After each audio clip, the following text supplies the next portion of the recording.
As mentioned before, there are a variety of different solutions available on the market for UV disinfection purposes based on UV light sources. We can start from very simple units without optics, just UV lamps, some with reflectors, aluminum-based, standing units or trolleys. Also, there are solutions with more complex optics for upper air disinfections, which you can see in the reality. I don't have it with me now. Anyway, whatever the solution is, we need to characterize it. And by analogy to general lighting, we need to design with the application, we need to design a proper, not illumination, but proper irradiation, let's say. So for that reason, we need to know what is the 3D distribution of radiant power. And to get it, we just need to treat a UV source or UV luminaire as the same way as a lighting source, and use the goniometer to measure and model the 3D distribution of UV.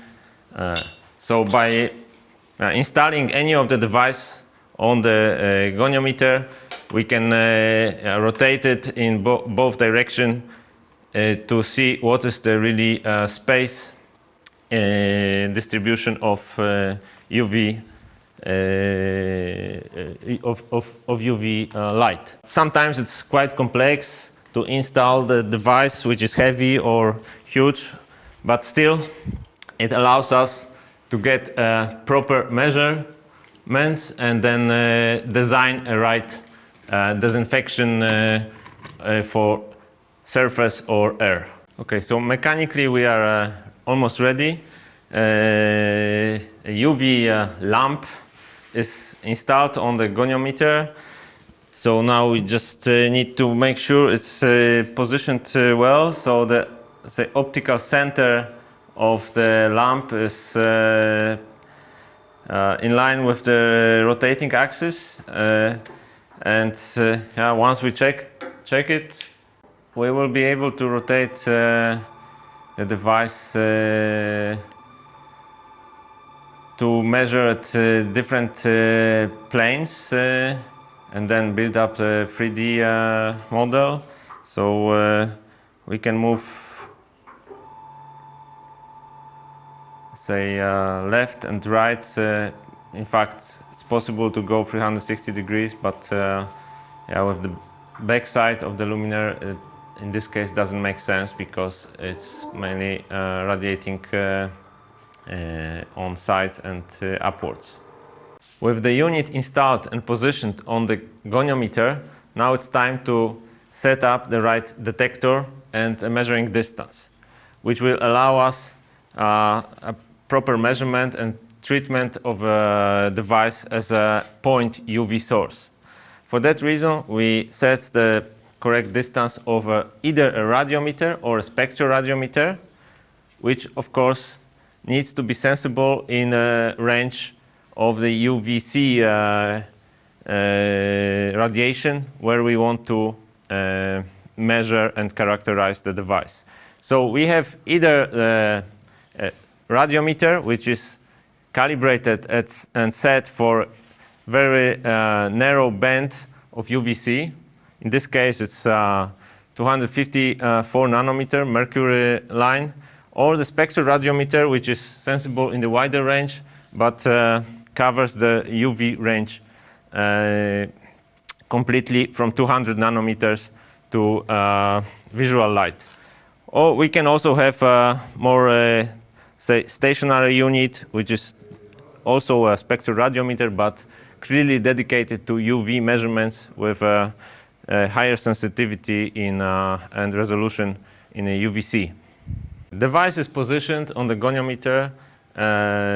Sensor is set and fixed. We have chosen for spectroradiometer to do the measurements. The position of the spectroradiometer is adjusted and blocked. Now it's time for setting correct parameters in the software. So we approach it in the same way like we would do for general lighting measurements, but instead of luminous intensity, we want to measure radiant intensity in watts per steradian. So based on that measurements, we could, after that, do the simulation and measurements of the 3D model of radiant intensity distribution. So the distance is set. We have to make sure that the radiometry is the measurement type is the radiometric measurements. The range that we want to register for the spectroradiometric measurements is also set. In this case, we put it at 245 nanometers to 265, which will make sure that we cover the mercury emission line. And yeah, with such a setting, and of course, also for angular resolution, we can adjust, depends on what is needed and how frequently we want to repeat the measurements, every 1 degree, every 5 degrees. This is just an example of the setting. But let's say now we are ready to start the measurements. Of course, there's one more thing. We have to make sure that the stabilization is also, we need to pre-warm the lamp, especially that this is mercury discharge lamp. In this case, it will take some time to get it stabilized, and we also should look at the radiant flux for stabilization parameters. So irradiance will be measured, and once it's stabilized, the measurements will start on its own. We are ready to start the measurement, but before that we need to evacuate from the room, of course. Safety first.